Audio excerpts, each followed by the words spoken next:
शहर ये वादा करता है तरक्की का, दोस्ती का, कामयाबी का, लेकिन एक नौजवान मुस्लिम के लिए ये एक जाल से कम नहीं। तुमसे कहा जाता है बड़ा सोचो, मेहनत करो, मगर तुम्हारा काम का वक्त इतना तंग है कि नमाज के लिए वक्त ही नहीं बचता।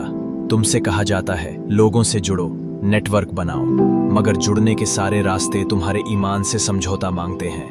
अगर तुमने कभी महसूस किया है कि इस मॉडर्न जमाने में अपने दीन को बचाना जंग जैसा है, तो ये वीडियो तुम्हारे लिए है। हम उन खतरों को खोलेंगे जो चुपचाप तुम्हारे अंदर से ईमान को हिला देते हैं, और उससे भी ज्यादा हम देखेंगे कि कैसे तुम सिर्फ बच ही नहीं सकते बल्कि खुशहाल भी हो सकते हो। हमारी सबसे बड़ी जंग जोर जोर से नहीं लड़ी जा रही है, बल्कि चुपचाप रोजाना के छोटे छोटे समझौतों से।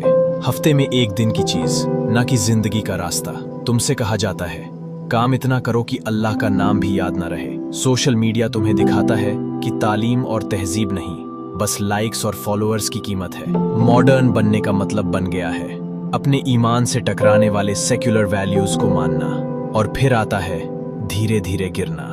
इतना धीरे कि तुम्हें महसूस भी नहीं होता, जब तक कि एक दिन तुम्हें एहसास ना हो कि तुम्हारा दिल अल्लाह की रस्सी से ढीला पड़ गया है। अब तक हमने बाहर की दुनिया की बात की, लेकिन असली जंग तो हमारे अंदर रोज चलती है। सोचो, नमाज जो हमारे दिल का चैन है, अब शहर की भीड़ में वो भी टेंशन बन चुकी है। ऑफिस या कॉलेज में एक साफ शांत जगह ढूंढना जैसे कोई बड़ा मिशन हो। जल्दी जल्दी नमाज पढ़ना पड़ता है क्योंकि हमें डर रहता है कहीं लेट ना हो जाए या कोई अजीब नजरों से न देखे।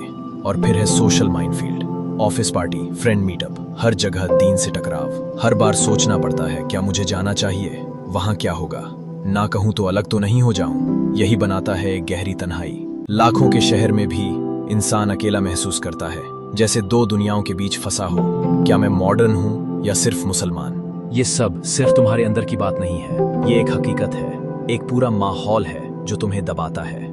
इस्लामोफोबिया कोई वहम नहीं, ये आज की दुनिया की एक सख्त सच्चाई है। 2022 में EU की रिपोर्ट बताती है करीब आधे मुस्लिम नस्ल भेद का शिकार हुए। ये मीडिया का बनाया हुआ शक का माहौल है, जहां मुस्लिम दिखना हिम्मत का काम बन चुका है। हिजाब पहनना, दाढ़ी रखना अब भीड़ में खड़े होना जैसे जंग लड़ने जैसा है। ये माहौल तुम्हें अंदर से तोड़ता है ताकि तुम सोचो शायद तुम्हारी असली ताकत ही बोझ बन गई है। लेकिन याद रखो, ये सिस्टम है ताकि तुम अपनी पहचान से डर जाओ, मगर तुम अकेले नहीं हो, और ये लड़ाई हारने के लिए नहीं, जीतने के लिए है।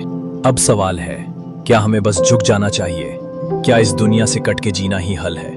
नहीं, इस्लाम तन्हाई में छुपाने के लिए नहीं, बल्कि दुनिया में रोशनी बनने के लिए आया है। दुनिया एक ट्रैप नहीं, ये हमारा इम्तिहान है, और ये इम्तिहान एक जबरदस्त रूहानी तरक्की का मौका भी है।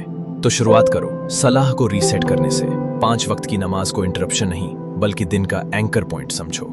ये तुम्हारा सीधा कनेक्शन है अल्लाह से, जहां से तुम्हारी रूह को ताकत मिलती है। दूसरा, अच्छी सोबत तलाश करो। तन्हाई का हल जमात है। स्टडी सर्कल से जुड़ो, मस्जिद के प्रोग्राम में शामिल हो जाओ, या फिर ऐसे दोस्तों से मिलो जो तुम्हें अल्लाह की याद दिलाए। तीसरा, इल्म हासिल करो। तुम जितना अपने दीन को जानोगे, उतना मजबूती से उस पर कायम रह सकोगे। इल्म तुम्हारी ढाल भी है और तलवार भी। और आखिर में, अपनी मौजूदगी को दावत बना दो। तुम्हारा अखलाक, तुम्हारा सब्र, तुम्हारा इंसाफ किसी तकरीर से ज्यादा असर करता है। तुम खुद एक चलती फिरती मिसाल हो इस्लाम की मिठास की। आज की दुनिया वाकई मुश्किलों से भरी है, लेकिन ये जेल नहीं, ये मैदान है। ये वही जगह है जहां अल्लाह ने तुम्हें खड़ा किया है ताकि तुम उसकी रस्सी को मजबूती से पकड़ो। हाँ, ये आसान नहीं है। अगर तुम कोशिश कर रहे हो तो तुम हार नहीं रहे बल्कि लड़ रहे हो। और याद रखो, अल्लाह किसी जान पर उसकी कुव्वत से ज्यादा बोझ नहीं डालता।